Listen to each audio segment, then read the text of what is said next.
Hello and welcome to the Raising Faith event here at Tovey House, Care for the Family's headquarters in Newport. We're so glad that you could join us live to hear from Andy Frost and Catherine Hill as they share how we as parents can encourage our children to grow in faith themselves. The event is just about to start. It's live behind me in the auditorium, so sit back, relax wherever you may be, and we really hope that you enjoy and find this event really useful in your family life. Ladies and gentlemen, welcome to Raising Faith. Please welcome to the stage your host, Catherine Hill.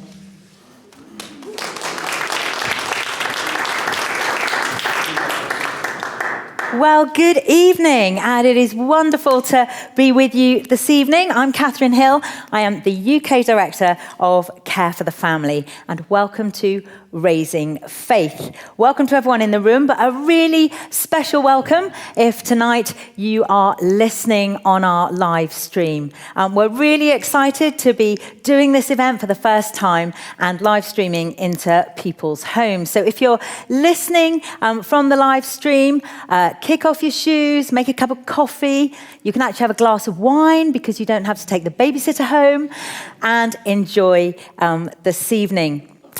Care for the Family is a charity. We're committed to strengthening family life across the UK. Later in the evening, you'll be seeing a DVD that tells you a little bit more about the work that we do at Care for the Family. And I hope that you'll see there in that video, you'll see some examples of ways that we can help you in your family life.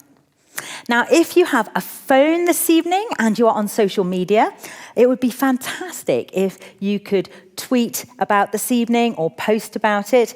And we have our very own hashtag Raising Faith. So we'd love you to take part in that. And it's wonderful to be presenting this evening with Andy Frost, who I will introduce shortly. Andy and I wrote the book Raising Faith, which this evening is based on, and you'll hear a little bit more about that as well later on in the evening. But I know tonight, if you are listening, there'll be all kinds of people here in all kinds of different situations.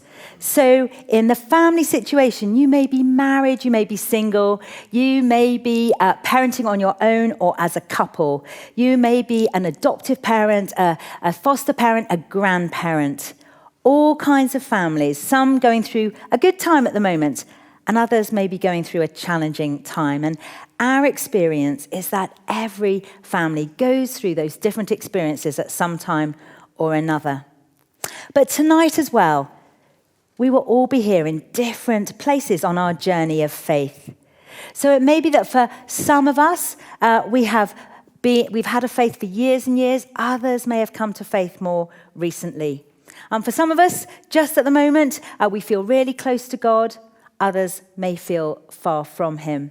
And if you're parenting together, you may find that your partner does not share your faith. Well, all kinds of situations. But the one thing that we all have in common is we want the very best for our children. And we know that for them to have a secure faith in their lives will help them overcome many of life's challenges. And we want to do all we can to sow those seeds of faith, to encourage them to grow up to know and to love Jesus. But we know that it's not straightforward, it's not easy.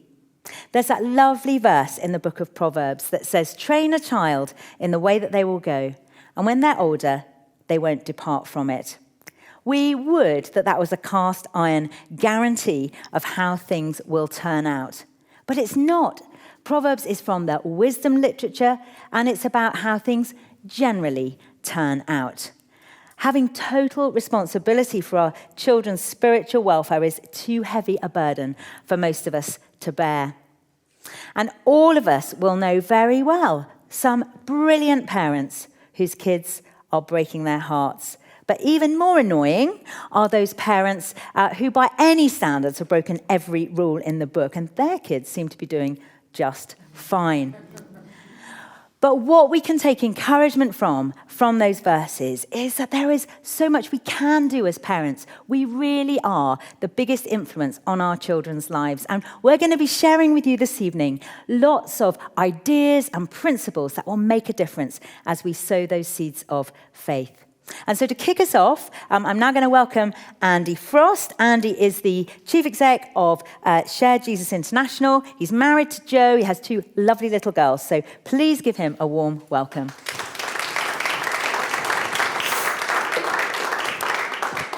I remember the moment so clearly as we left the hospital ward. There was snow on the floor outside, a mixture of emotions. I was carrying this baby thinking, wow, surely somebody should stop us. We've got no idea what we're doing. I'm a dad. And then driving home at, I think, 8 miles an hour, so concerned with this new baby on board that anything could go wrong. I felt as if I had no idea what I was doing.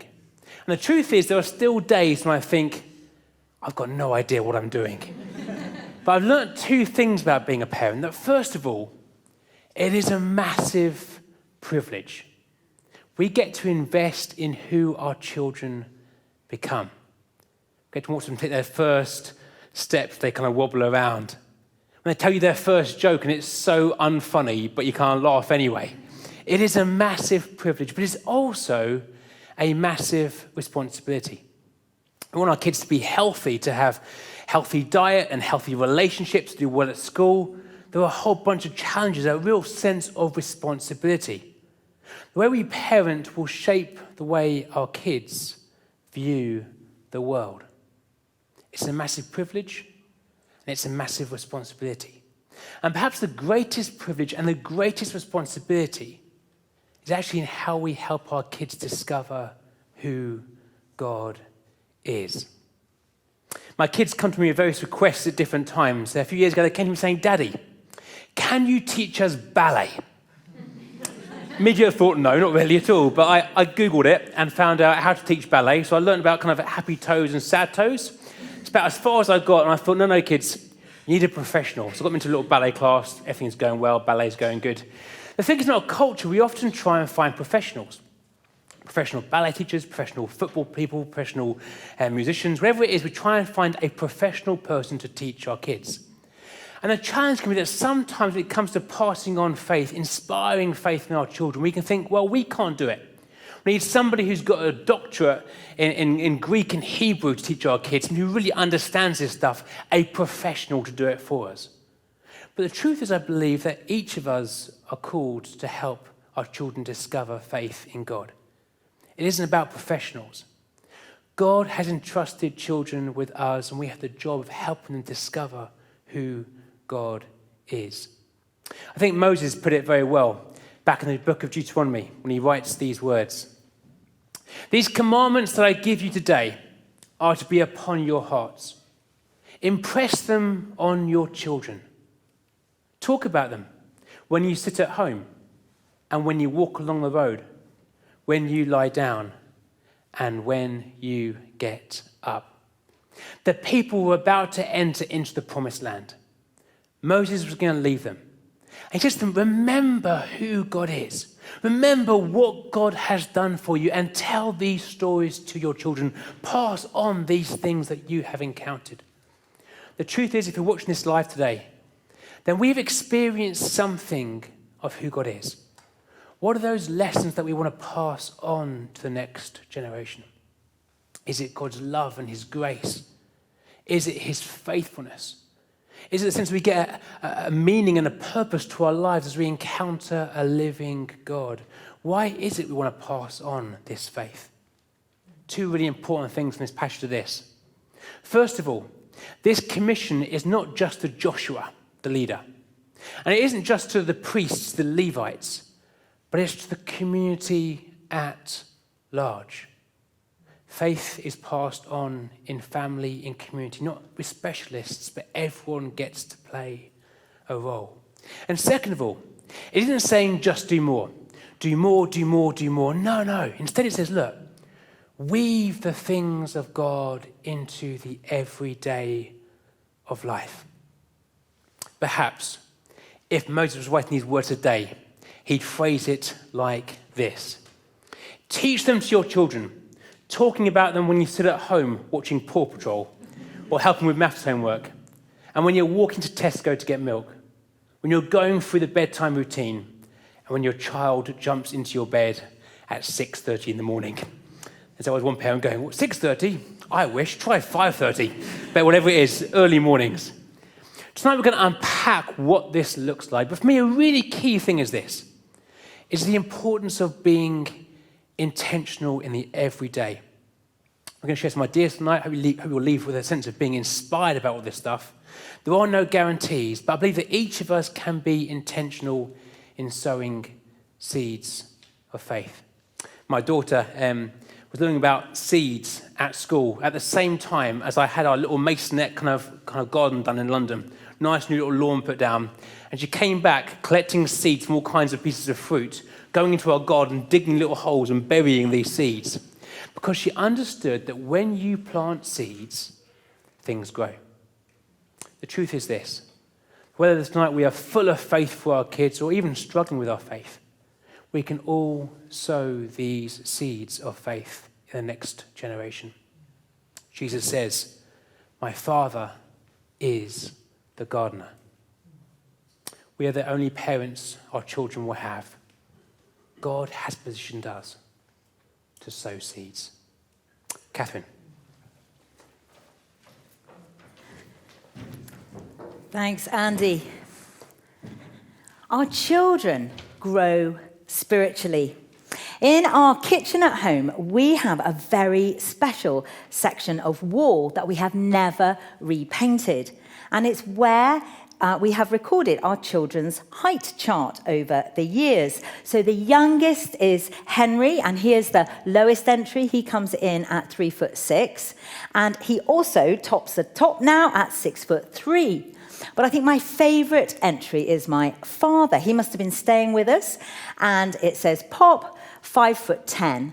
And then 2 years later, he's there again, but 5'8". And one of the children has helpfully put in brackets, for the avoidance of doubt, he has shrunk 2 inches.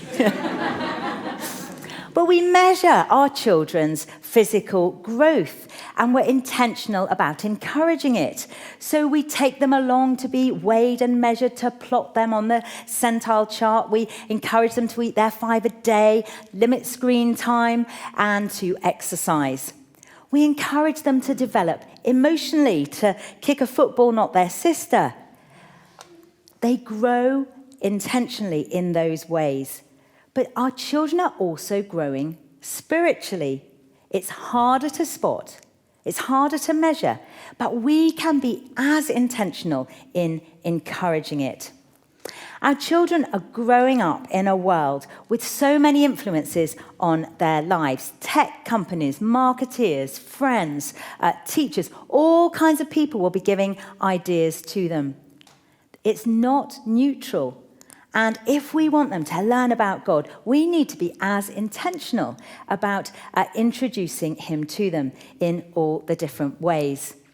And there is so much to encourage us in that.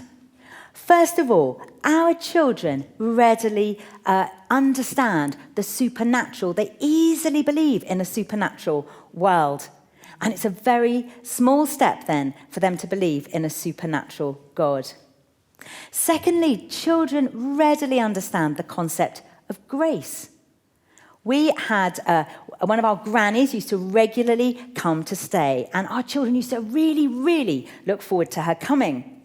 And I'd like to tell you it was because they wanted to see her. I'm sure they did want to see her, but more to the point, it was because she would arrive laden down with pick and mix sweets, huge bags of these things. Never once did they say, "Oh, Granny, please don't. You shouldn't have bothered. We don't deserve them." No, they welcomed them with open arms. And in the same way, children very readily understand the undeserved gift of grace. And then thirdly, our children ask questions. They have an inbuilt curiosity. Take a look at this little DVD now, which is some children asking loads of questions about things they don't understand. there are some things I'm not sure about. I don't really get why people gave Jesus the cross to die on. I don't really think that's really pleasant. Is the Great Fire of London also a story about God? Did God make dinosaurs? I don't know if there's any dinosaurs in the Bible, but I'm sure it was just humans. Nobody's told me about the funny thing where they go down the steps and then the people duck their heads in the water. I think that means because they're leaving. Sometimes they say things from the Bible which I've never heard before, and that like weird riddles almost. That's a bit confusing. I think God looks like... I think he looks like green and orange and grey. And he's got white trousers and blue hair and green slippers. I think God's like Santa, quite old, quite round, quite blushy, you know. I think he's a really good person, because if it weren't for him, we wouldn't be here today. And he's the sort of person who, if he sees someone lying on the floor, would call the ambulance to someone. He would be the first one to help in line. I think God is very, very humble. I think he really cares about people. Sometimes I find it a bit confusing, but I don't think adults have all the answers either. I don't think adults have all the answers either. Very true, how true that is. Now, when thinking about how our children grow in their faith, it's helpful to understand some research by a guy called Dr. John Westerhoff. And he established that there are 4 stages of faith that generally our children will go through as they think and understand more about God. And the first is called experienced faith. So this is when our children are little and everything they experience in the home is normal for them. We may pray with them, we may read the Bible to them. It's all normal. Now, if you have little ones, really pour into their lives at this time because they're like sponges. They absorb it all. And fast coming down the track is the next stage, which is called affiliative faith.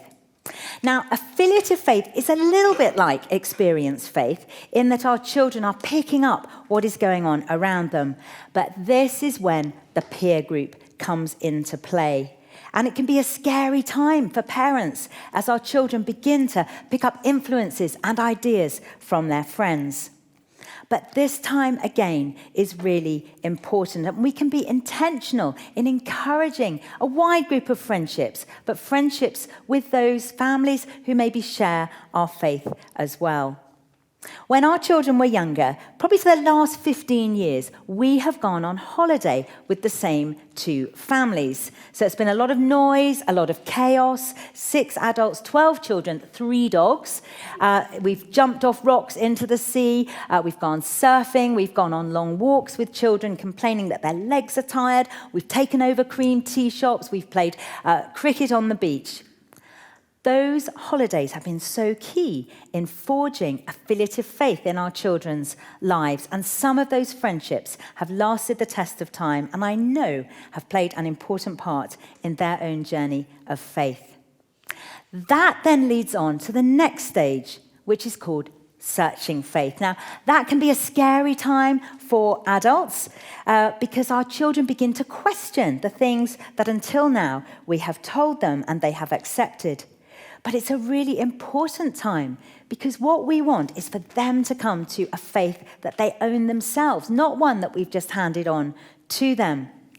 And the temptation as parents can be just to come in with all the answers. But it's good to step back and to allow our children just to think these things through for themselves. A bit like exercising a muscle. As you do it, it gets stronger.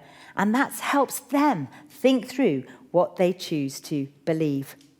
And that then leads the way to owned faith, which is when our children come to have a relationship with God that they own themselves.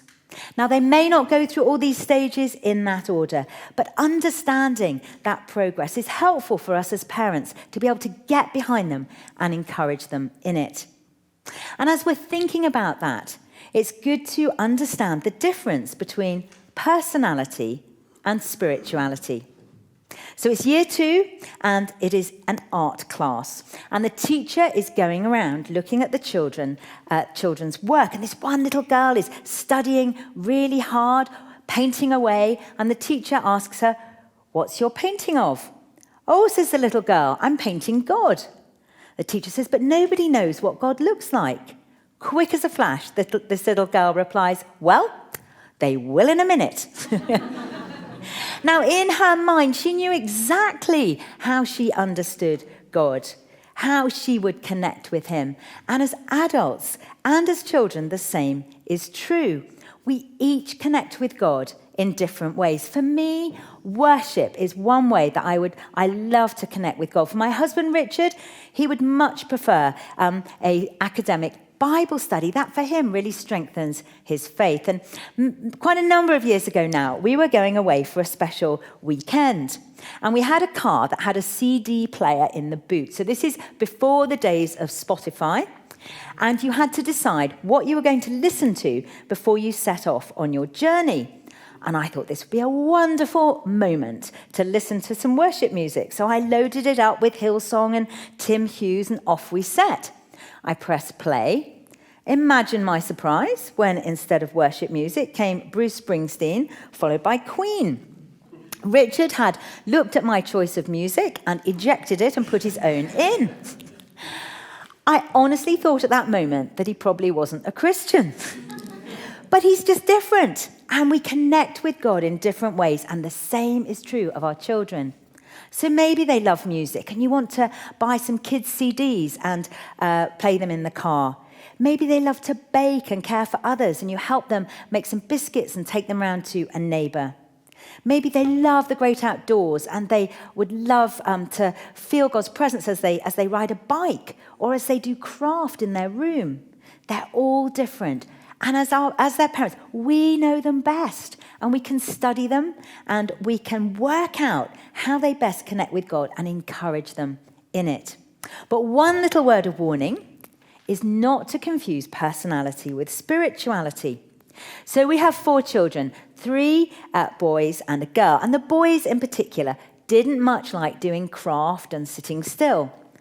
And I somehow understood that if they didn't like doing those activities, which were the ones that were on offer at church, then somehow they weren't interested in faith. I have come to realize I was wrong in that. It wasn't that they didn't love Jesus. They just didn't like glitter. So we can easily confuse the two. But let's look at our children, see what really inspires them and encourage them in it. The Olympian and missionary Eric Liddell, he said this: "I believe God made me for a purpose, and he made me fast. And when I run, I feel his pleasure." Let's find the things that cause our children to feel God's pleasure and encourage them in it. I'm going to show you a DVD clip now, and this is from our course, Raising Faith, that will introduce the next section. So have a look at this.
Winning? Losing?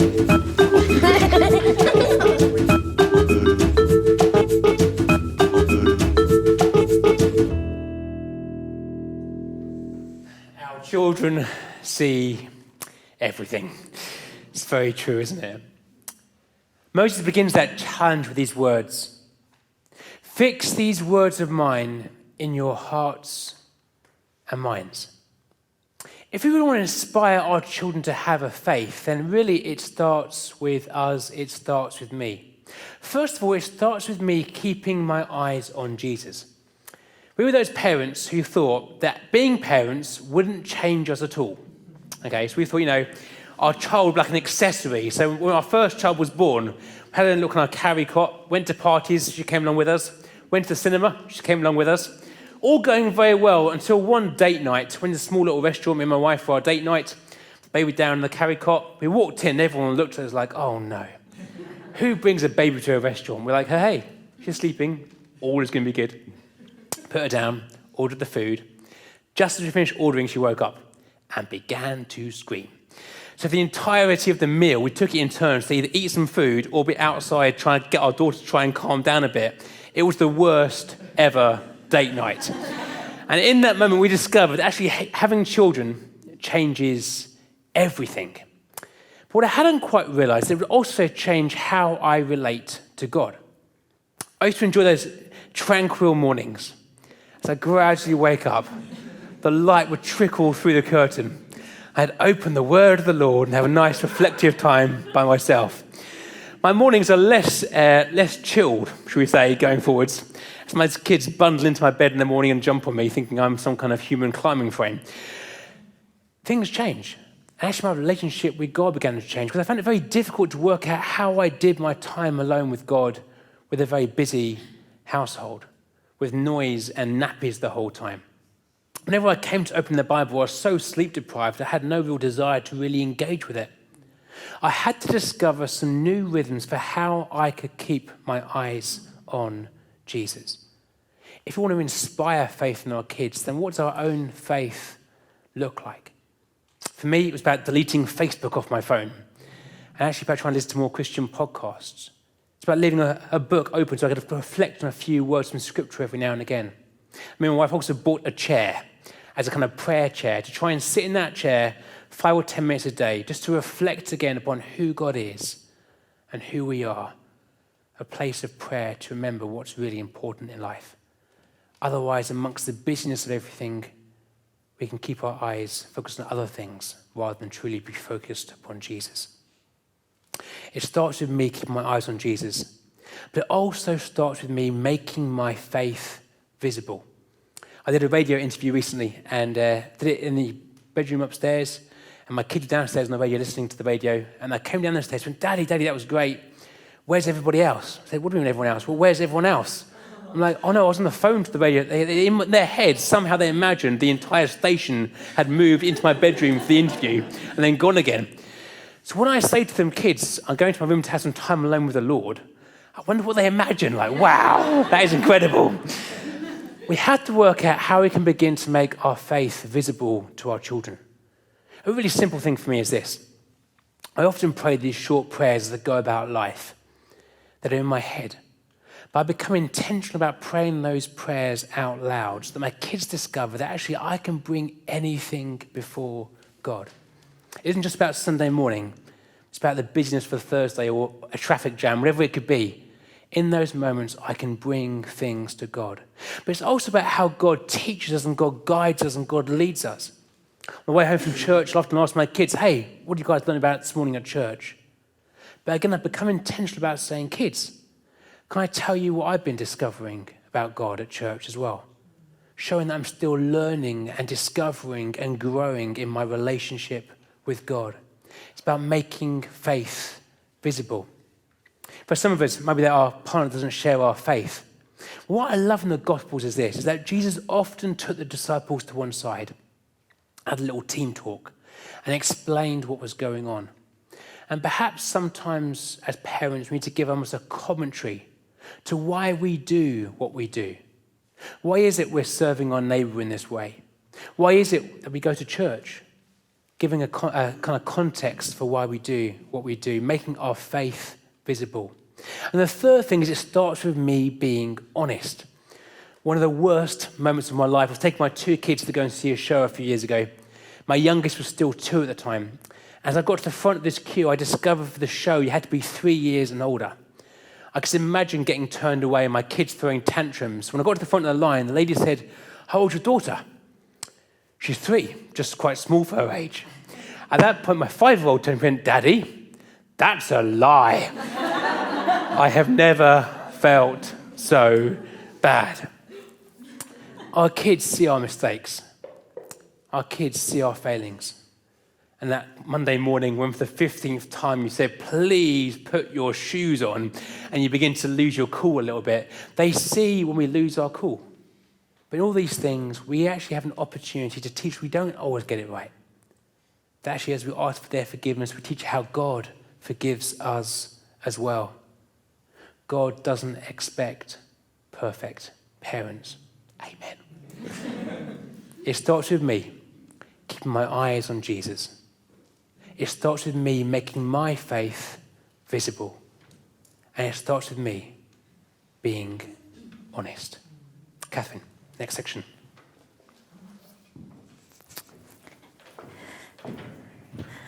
Thanks, Andy. Well, one of the pieces of research in this area shows that a key element of encouraging our children's faith is the warmth of the relationships in the home. Maybe it should come as no surprise that God has designed the home to be the place of nurture, the place when we learn how to love and be loved, to be forgiven and to forgive, a place where boundaries are set in the context of love. And if we can create homes that are those places of nurture, of security, of trust, of intimacy, of relationship, then it's a very small step for our children then to be able to recognize those things in the heart of God. And the good news is for us as parents, it's the very little things that we do every day that can make a really big difference. And 2 of those things I'm going to highlight now. The first one is the way that we show love, the way that we show our children that they're loved, because the world is telling our children the message that their value is in what they own, their worth is in what they achieve, and they're loved by what they look like. The world is giving them that message. And we as parents, we can give them the opposite message, that our love for them is unconditional. That love that reflects the love of their Father, God, for them. And there's lots of different ways that we can show them that we love them. We won't always get it right, but if we can seize those opportunities to do that, it will be making a difference in their lives. And the first is by the words that we speak. There's a lovely proverb that says that our words have the power of life and death. And we can literally be speaking life into our children by the words that we speak. There was a lovely story of something that happened to me at the Christian festival Spring Harvest. I was there and I was speaking on this proverb that our words have the power of life. And at the end, a lady came up to me and she was crying. And she said, "Thank you for your talk." But she said, "I have 2 girls. The oldest is a delight, but the youngest is driving us crazy. She's rude, she's disobedient, she fights with her sister. We're getting letters home from school. And in fact, how to discipline her has become an issue between me and my husband. She's ruining our family life. She's called Grace. But because of her behavior, we call her Disgrace." She was crying. She said, "I realize now how terrible that is. I realize the message that that's been sending to that little girl, and I'm going to resolve to do something different." I encouraged her. I sent her on her way. Well, fast forward a year, and I am back again at Spring Harvest, and I see this lady walking towards me through the bookshop, holding the hand of a beautiful little girl, grinning from ear to ear. She said, "Do you recognize me?" And I said, "Yes, I do." And she said, "This is Grace. She said, everything changed. We went home and we resolved that we were going to use our words differently in the home. She said, even when she behaved badly, we called her Grace. It didn't change everything overnight, but gradually it began to change. We began to notice that she behaved better. We got less letters back from school. Her relationship with her sister improved. My relationship with my husband improved. And it all began by that one decision to speak those positive words of truth to that little girl. And we can all do that. Our words are really powerful. There's a really lovely story about two little boys playing cricket in the garden, and their mum is busy making lunch. And one of the boys comes in, Mummy, please come and play cricket with us. She says, No, I'm busy, I'm getting your lunch. Go and play with your brother. No, Mummy, please come and play. We need a third person. You don't need a third person for cricket. Go and play. No, Mummy, we do. We need one to bat, one to bowl, and one to say, good catch. We all need someone, don't we, to say good catch. But if we can speak those words of love and affirmation to our children, they will begin to understand that that's how God, their Heavenly Father, sees them as well. Words that we speak. And then the time that we spend being intentional in the home, in how we sow those seeds of faith in our children's life, takes time. And time is something that it is at a premium for busy parents. But we can try and seize those everyday moments of family life. Bath time, story time, bedtime, on the school run, in the car, teenagers, often late at night. But as well as seizing little moments, sometimes we have to make time. Now, we have 4 children, and they're quite close together in age. And when they were little, we didn't get much more one-to-one time with them. And so we began a little tradition on a Saturday morning. One of us would take one of them out to Tesco's for breakfast. And the deal was they could choose which one of us they wanted to go with. Well, this had been going on for some time, and I discovered I hardly ever got to go. And I think as mums, we're often a bit more insecure than we'd like to admit. Am I just not a fun mum? Why don't they want to go with me? So I made some inquiries. And what I discovered was that when they went with me, they had Weetabix, wholemeal toast, and smoothies. When Richard, my husband, took them for breakfast, what appeared to be on the menu was chocolate eclairs, cheesy Wotsits, and Coca-Cola. I had to realise this was not about 5 a day, important as that is. This was about a moment when they wanted to be with us. Most of the time, we didn't talk about anything significant. It would be about the latest Topshop essential, the Aston Villa football score, or whatever. But every now and then, there was one of those special moments sometimes that are gone before you even know that they are there. When we had a chance to sow a value, to sow a seed of faith in their lives. So we can look for those opportunities to create time. So the way we show love through our words, through our time. And then secondly, the way we create memories. Family tradition and memories are really important. They give our children a sense of security, a sense of identity, a sense of belonging. If I asked any one of you this evening about a lovely memory from your family childhood, I can guarantee that almost all of you would come up with the same 2 words. We always. We always did this. We always did that. Birthdays, Christmas are a great opportunity to be intentional about creating traditions. Others just happen. We had a lovely tradition at Christmas in that we had a special Advent calendar, and it had 24 little books. And the idea was that on December the 1st, I would put it in the hall, and then after breakfast, one of the children would come and we'd gather together, and they'd read a little part of the Christmas story from one of these books. Well, that sounded all very wonderful, and every now and then there was one of those lovely family moments, but most of the time there was a rugby scrum on the floor, someone had lost their swimming goggles or their spelling book or just didn't want to join in. But you know, we did it anyway. And even now, that Advent calendar when it's Christmas time, will be on our table in the hall, because it's part of who we are as our family, part of being part of the Hills. And each family will have their own traditions that create that sense of belonging and identity. And again, it's a small step for our children then to recognise those things in the heart of God.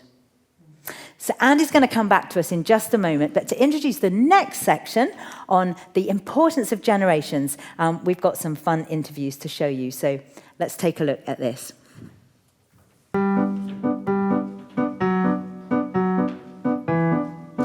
I've learned that you can always stay faithful with God when you're in a dark moment. I suppose if I'm confused about something in terms of my faith, or if I have any questions about God or anything, then I'd ask them. People that are older tend to have more experience. My granddad taught me how to do multiplication. Well, older people help me a lot, learn Bible verses, and I like when they say their testimonies and stuff, because I find it really gets to me. So I try to maybe ask experiences about church life, especially working in a church myself. If they're Christians and they've been Christians for a long time, I'll try and pick up anything that they may have experienced, anything that might be of use to me. So my grandma every morning will send us a little Bible verse or an inspirational quote for the day, and every morning kind of helps you to get ready for the day, and it's a really nice start. So taught me from the start of the day, if you have a positive attitude about the day, it's going to go well. I learned new words like swimming trunks and things.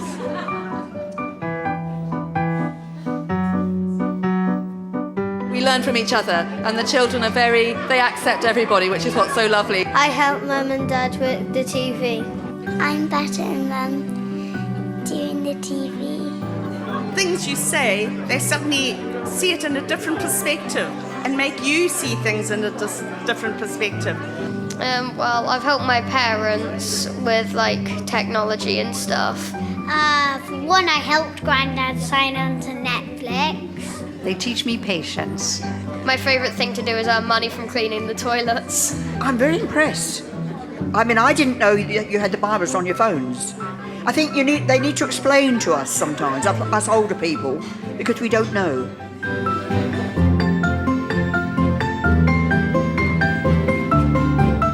It's a beautiful video, isn't it? Just showing what happens when different generations come together. See, the church seems like a crazy, impossible idea. Different nationalities, different ages, different backgrounds, and yet they are called to be one community, one church. And yet I've seen how this works out. When our second child was born, she was very poorly for a while, and it was the church who really gathered around us, who sent us text messages, who prayed for us. One lady came to our house and cleaned it from top to bottom whilst we were out of the hospital. We saw what the thing called church can really do. But it isn't just about these crisis moments, but actually how we discover what it means to be part of God's family here on earth, part of his people. I want my kids to know they belong to a much bigger family than just our nuclear family. Research shows there are two really important things in helping children to belong to the church community. The first is this: so there are opportunities to serve. Maybe it's about helping to welcome on a Sunday morning, or helping with the AV, or perhaps doing sponsored walks with the church, or perhaps cooking cakes for people. For me, it was about doing a reading every now and again on a Sunday morning, made me really feel that I belonged and that I could offer something to the church community, an opportunity to serve. Second of all, it's about authentic relationships. Now, it could be that your children have got mates at church, that goes very well, there's other kids there their age, but even if not, are there other people of other ages who can begin to speak into your children's lives? People they can look up to, who can demonstrate and show them something of Christ's love. This idea of different generations coming together. There might be a point when our kids say, hey, we don't want to come to church anymore.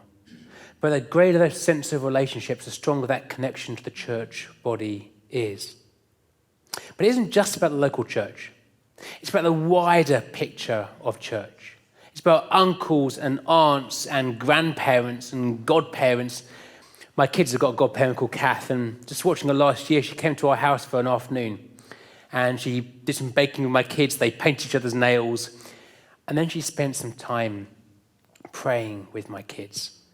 It's beautiful just to watch that moment unfold and see the power of other people speaking into my children's lives.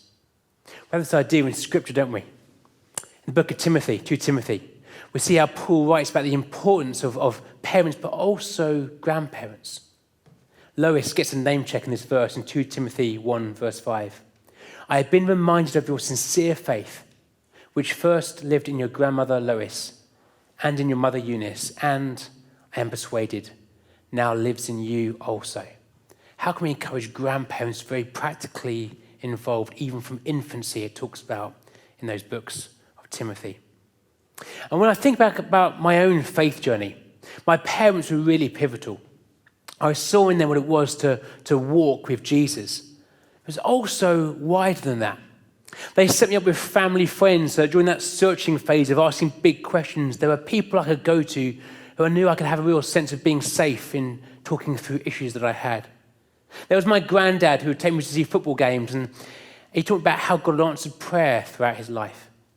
There's another old man called Ronald who'd escaped from Nazi Germany, and he would teach me how to do kind of fine art and talk about how he escaped and how God had been with him over the years of his life. There were youth leaders who encouraged me into my giftings and gently pushed me into opportunities.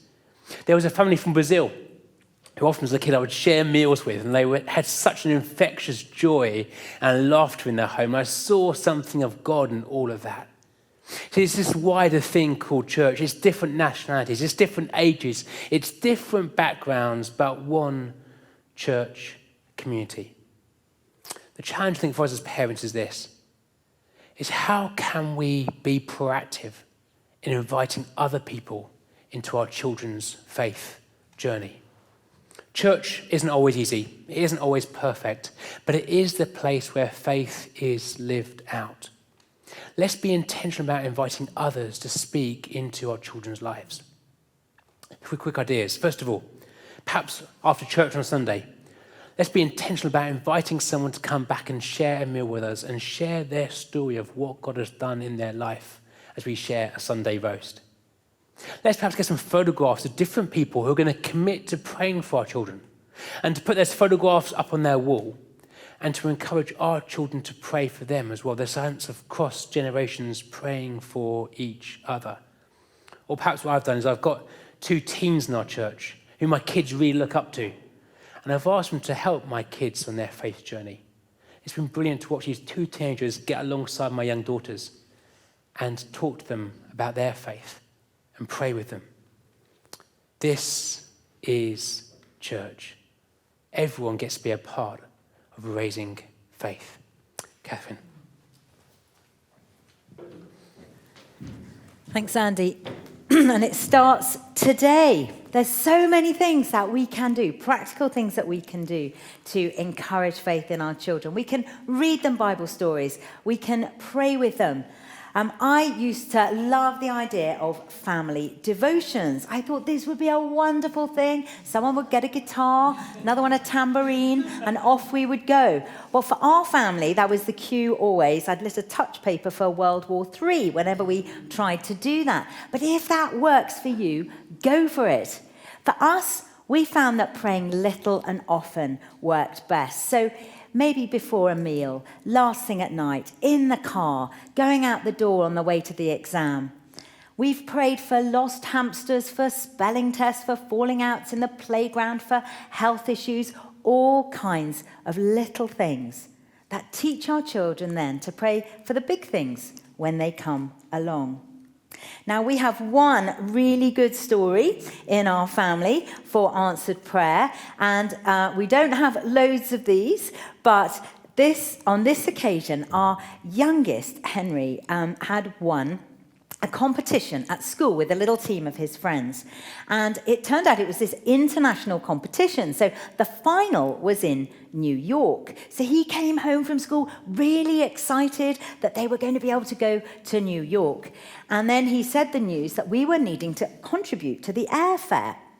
So that evening I thought, this is something I think we should pray about. So I said, I think we need to pray, Henry, about how we're going to get the money together for this airfare. And so he said, okay, dear God, please can I have the money for the fare? Amen. I didn't think anything more about it until the following morning, when a brown envelope was posted, it came in the post, addressed to H. Hill. So I said, Henry, you've got a letter. He opened it.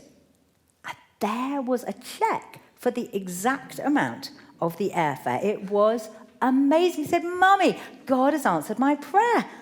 I was amazed. So I looked at this envelope and realised it was from the Inland Revenue. And it was addressed to H. Hill in error. It should have been addressed to my husband, R. Hill. I have to say, Richard was a little less impressed with this answer to prayer than Henry was. But you know, that little boy's faith was built through seeing his prayer answered, knowing that he could pray to his Heavenly Father who knew his needs. Now, another of our children are all grown now, but another of them a few years ago was working at Westminster. He was actually working for one of the cabinet ministers, and his office was right underneath Big Ben. And he was there at the day of the Westminster terrorist attack. If you remember, there was a white van that came across Westminster Bridge. Some people were killed. The guy came running through. He stabbed a policeman and killed him. And that incident happened right outside my son's office window. He was standing in the window, handing a piece of paper to the person he was working for, and he saw the policeman killed as far as you are from me now in the front row. And they didn't know what was going to happen. They thought that the whole parliamentary estate might be about to be stormed by a lot of people with machine guns. So they did what they'd been told to do. They took the name off the door. They turned off the lights. They piled furniture against the door. And they hid under a desk in the darkness.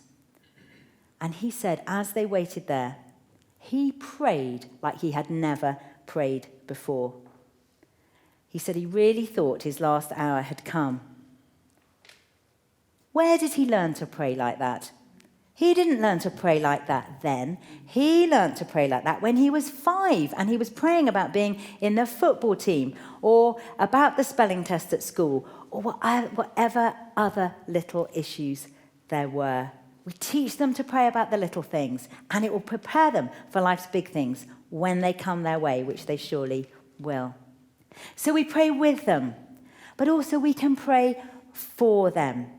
There's a lovely verse in the Bible that says, I planted the seed, Apollos watered it, but God made it grow.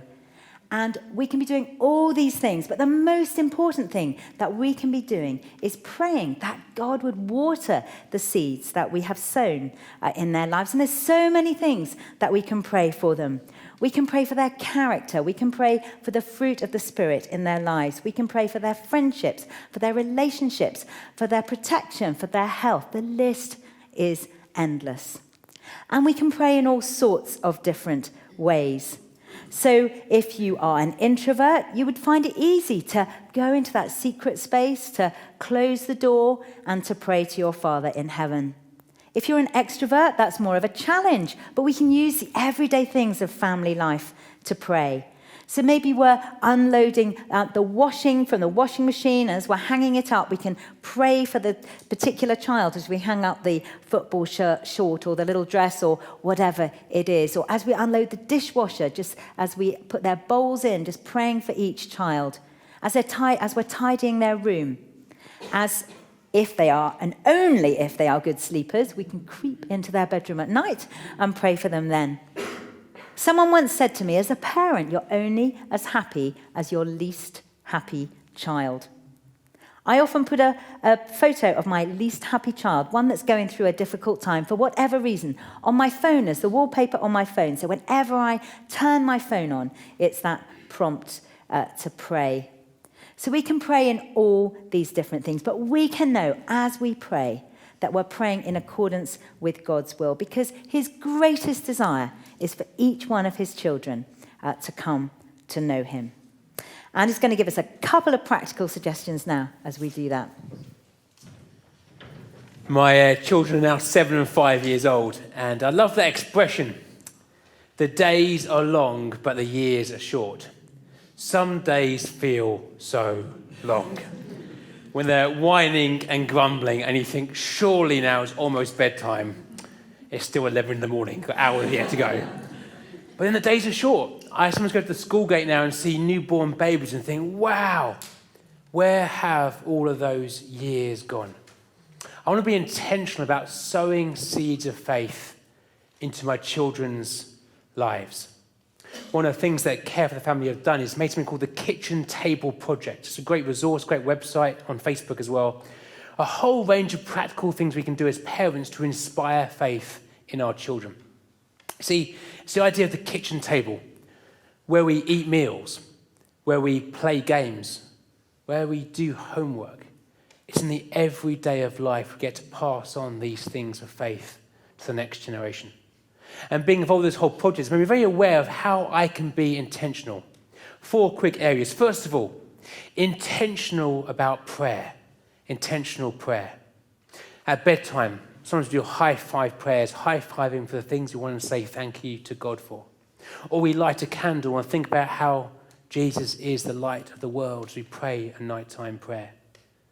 Sometimes when we hear about the news of a friend who's in trouble and difficulty, we spend some time just praying for them together as a family. On the way to school, we often stop and do a quick team time huddle and pray for the day ahead, asking God's blessing to be upon us. We ask the question when we pray sometimes, what do you think God is saying to us? To encourage our kids to understand that actually God speaks and God leads us and God guides us, not only prayers to him, but God speaks back. And it's about giving our children a whole variety of different ways in which they can pray. My kids go to a Catholic school and they come back with these very formal prayers, from my head to my heart, from my shoulder to my shoulder.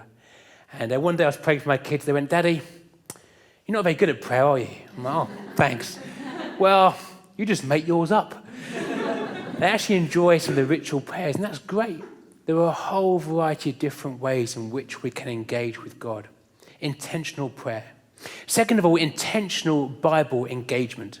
The Bible is more than just a list of rules and regulations. Ultimately, it's a story in who we discover who God is and who we are. Let's bring it to life for our kids with cushions and bed sheets and water and all kinds of things and chaos, using teddy bears.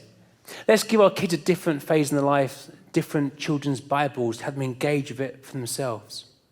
Let's read the Bible on location, climbing hills or doing it by the side of a lake and imagining we were there in the first century with Jesus. Let's respond artistically to the Bible passages that we're reading, or ask the question, what does this Bible story mean for us today? My eldest daughter got some Bible notes recently, and it was beautiful just hearing her read the Bible out loud to herself. She's begun to engage with it for herself. Bible engagement, being intentional in that. Third of all, intentional conversations. Let's make conversations about faith normal. We often walk to a local park near my house, and we often go for a graveyard. And my kids love stopping and looking at the gravestones. Now, it's a bit weird, like kids, we're going to the park, not to the graveyard. It's not what we do. They'll stop and kind of look at the different graveyards and stuff and see what's happening. And they have these questions. What happens when we die? What's heaven like? Let's take those promptings that come from our children, those natural questions they have, and have conversations about faith. Rather than busying along to where we need to get to, let's sometimes slow things down and be aware of what our children are asking. Asking the question sometimes, I wonder how God feels about this. I wonder where God is present in this situation. Perhaps it's about looking at the programs they're watching or the things they're reading and ask about some of the values and maybe profound questions like this. Did Daddy Pig make a good decision in this episode? Almost always the answer is no. Or perhaps they're learning things at schools. They're learning about the Romans, or they're learning about space. How we relate the Christian faith to the things they're discovering and learning about. Intentional conversations. And fourthly, it's about intentional adventure. I believe that Jesus calls all of us to join him in his mission, in transformation and change. And part of this is about living a life of adventure, following God into things, living lives of generosity, having the joy of laughter, taking risks for the gospel, welcoming other people into our homes, pursuing the things of God. Our kids pick up on what we're passionate about. If we're passionate about Tottenham Hotspur and the Great British Bake Off, they pick up on that. If we're passionate about God, let's then pick that up as we live out our lives. Intentional prayer, intentional Bible engagement, intentional conversations, and intentional adventure. My brother and I both gave my parents a hard time in our teenage years. We both rebelled and went off the rails a little bit. And I kind of think bad now for how we were with our parents. I really hope my kids don't do the same thing to me. But my parents sowed these seeds of faith in my life. There were no guarantees, but those seeds of faith have had an impact on who I am today. All of us can sow these seeds of faith. Let's be intentional in the day-to-day. Care Family creates some brilliant resources looking at how we can parent well. If you're here live in the audience, then do grab this kind of little booklet which you've been given on the way in. We'll watch a short video now, just unpacking some of the ways in which Care for the Family are helping families.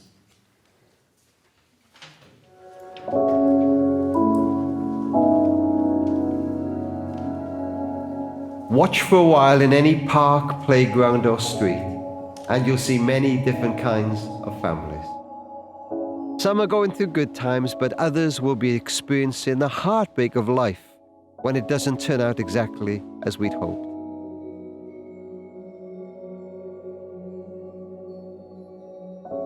The impact when things go wrong can be devastating on the adults, but of course especially so on the children.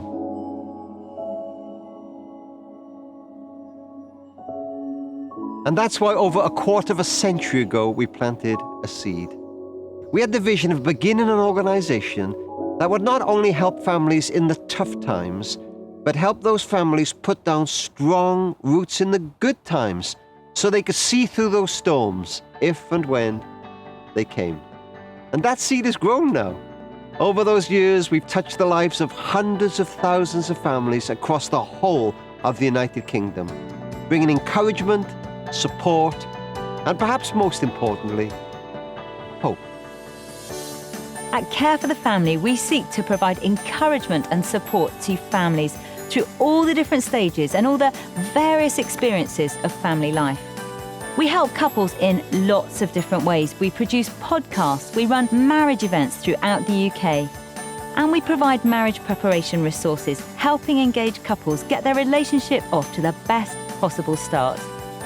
We help new parents in those first few precious but often challenging weeks after a baby is born, helping the couple build their relationship together so that that new little family unit can remain strong. Our parenting courses run in community centres, in schools, in prisons and in churches. We provide parenting resources online, and we help parents have the tools to navigate the ups and downs of parenting from the toddler years right through to the teenage years and beyond. Our activity holidays give the opportunity for fun together and to build special memories that will last a lifetime.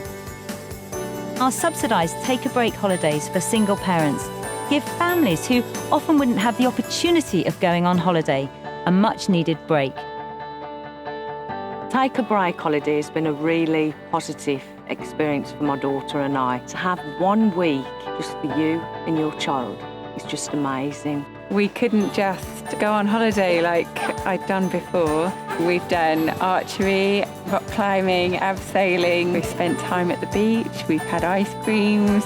It's just been the most fantastic summer holiday. our amazing network of volunteer befrienders provide encouragement and support to parents of children with additional needs, to those who've been widowed young, and to parents who are grieving after the death of a child. They share from their own experience. They say, this is not just you. At Care for the Family, our passion is to equip families in the good times, to encourage them in the challenging times, to bring hope, and most of all, to make a difference as we strengthen family life in this nation.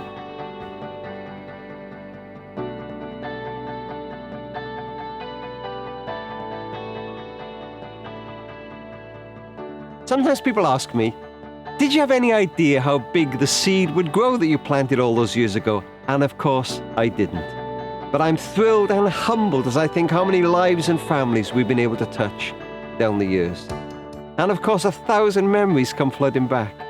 I think of a young widow, age 40, who said to me, Rob, if it hadn't been for the Care for the Family befriender, I honestly don't think I'd have made it. I think of a single-parent mum brushing away tears of relief as we'd managed to convince her that what she was going through with a 14-year-old son was normal. And I think of a couple who were about to split up and stayed together. I know it's not always possible, but in that case, a little boy of 9 got his mum and dad back together again. And as I think of all the projects, I realise that we couldn't have done any of them without the faithful support month by month of our partners down the years. And I wonder whether you will help us keep that seed growing to touch families throughout this nation, not just for our children's sake, but for the sake of our children's children. We can do so much more together than apart.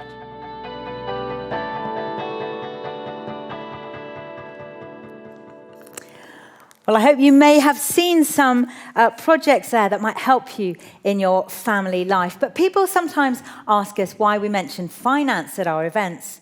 We're a charity. Over the 30 years that we've been in existence, we've had very little government funding. All the royalties from my books, from Rob's books, go to the charity.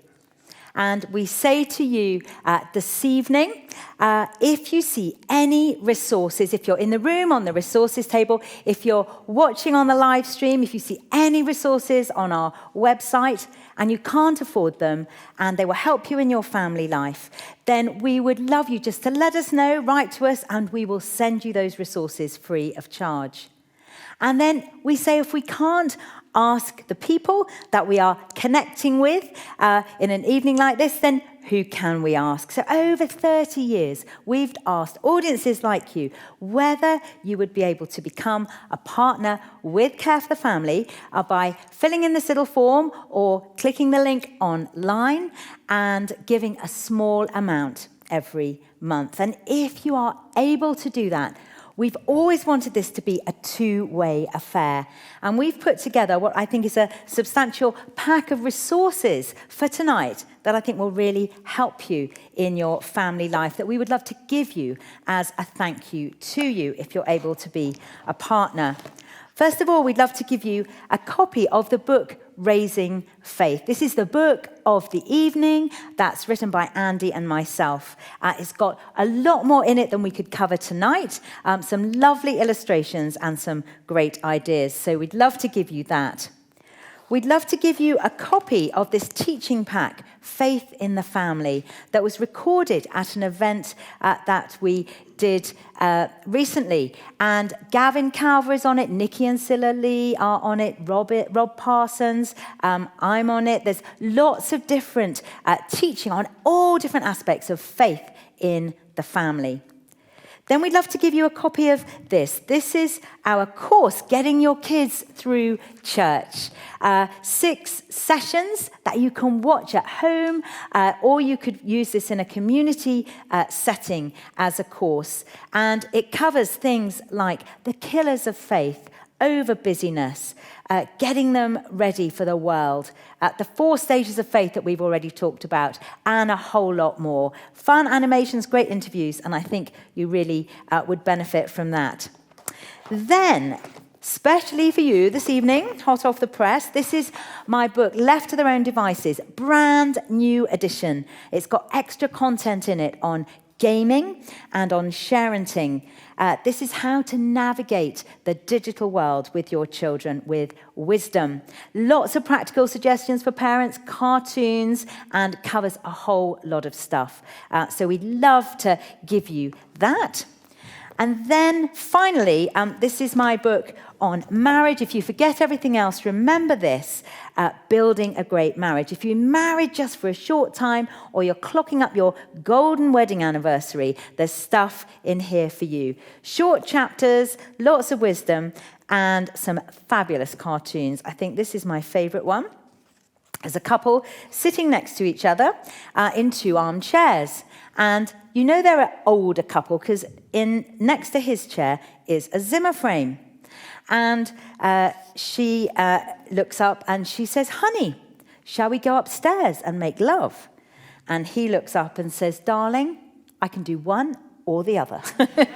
And there's lots more like that in there. So we'd love to give you those resources to thank you if you're able to help us this evening. And if you can, this is what you do. If you're in the room this evening, you just complete this yellow form. You put in your name, address, as many bank details as you can remember, and you bring it over to the partners table at the end of the evening. And I would be delighted to take that from you and then to sign a book for you personally to mark the day you became a partner with Care for the Family. And incidentally, most of these books aren't available on the bookstall this evening. If you are watching on the live stream, by the wonders of technology, you will have received an email in the last 15 minutes or so, which has the link on it. But the link is also underneath, just underneath the video stream. And all you need to do is click on that. And again, you can put a small amount, a large amount, keep it going for a long time, or just keep it going for a really short time. And then we would love, if you're watching on the live stream, to send these books to you as our thank you to you. And I will sign them personally again to you. Many of you here are already partners with Care for the Family. And if you don't give us another penny until the day you die, we are grateful. But costs go up. And if you're able to increase even a small amount, you just complete the red form. And again, put in your name, address. Again, you can do that. If you're listening on the live stream, you can do that online. And again, bring it to the stand or just click on the link. And again, I would love to sign a book for you, give you the pack, or we'll send it to you as our thank you to you. We really are grateful. Our partners are our lifeblood. I have recently become a granny, which is a great delight, not once, but twice. Rob Parsons said to me recently that if he'd known grandchildren were so much fun, he would have had them first. And I understand now what he means. But I watch my daughter with her little 5-month-old boy who does not sleep. So he's on this kind of 40-minute waking cycle, and they are exhausted. And I said to her, "Darling, don't worry. He won't be doing this when he's 18, keeping you up at night." And then I thought, actually, he will, but for different reasons. And I remember all too well lying in bed at night and just waiting to hear their key in the door to know that they were home safe. It's a roller coaster ride. But I look, on the rare occasions he is asleep, and my little granddaughter as well, as I look at them sleeping, I love them so much. I feel so much love, but I also feel fear for them and concerned for them, because I know that before we know it, they will be in a school playground. If they don't have a phone, then another child will, that can download the pornography of the world. Vicious stuff that can ruin their little lives. And at Care for the Family, we want to do something about that. The digital age is impacting a generation. The mental health stats make sobering reading. And we want to invest in that, as well as investing in the materials for the church that you've heard about this evening and all the other projects that you've heard about. And if you're able to help us, we'd be so grateful. This isn't just for our children, it's for our children's children. So just complete the little form, bring it to the table, click on the link online, and let's just see the difference that we can make together. Well, as we come to the end of our evening of Raising Faith, just a reminder really, this is a long-term game. Andy's already said, the days are long, but the years are short. Our job as parents isn't to raise children. It's not to raise teenagers. Our job is to raise adults who can make their own wise decisions when we're not there at their shoulder. And what we can know now is that these seeds of faith that we're planting in their lives, that we can pray that they will water and that they will grow and produce a harvest in their lives, because we know their Father is the gardener, and all we have to do is plant that single seed. Andy. Let's just pray together right now. Father God, we just thank you for the precious gift of children. We thank you for their laughter and their joy and their curiosity. Father God, would you empower each of us as parents and as grandparents and as the wider church to really inspire the next generation to know what it is to walk with you. Father, we thank you that ultimately, no matter how much we love our kids, that you love them even more. May they discover that truth for themselves and live in accordance to it. We give you them in the name of Jesus. Amen. Amen. Well, it has been wonderful to be with you. We really hope that you are going to go home inspired and with confidence as to how to sow those seeds of faith in your children's lives. Ladies and gentlemen, that was Raising Faith. Thank you.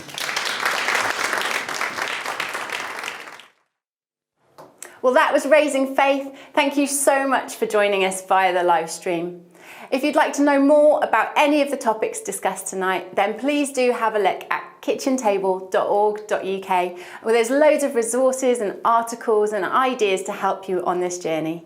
And if you're able to partner with us at this time, then we would love you to do that and we would be so grateful. All you have to do is click the link or visit careforthefamily.org.uk. Thanks again for joining us. It was so good to have you with us.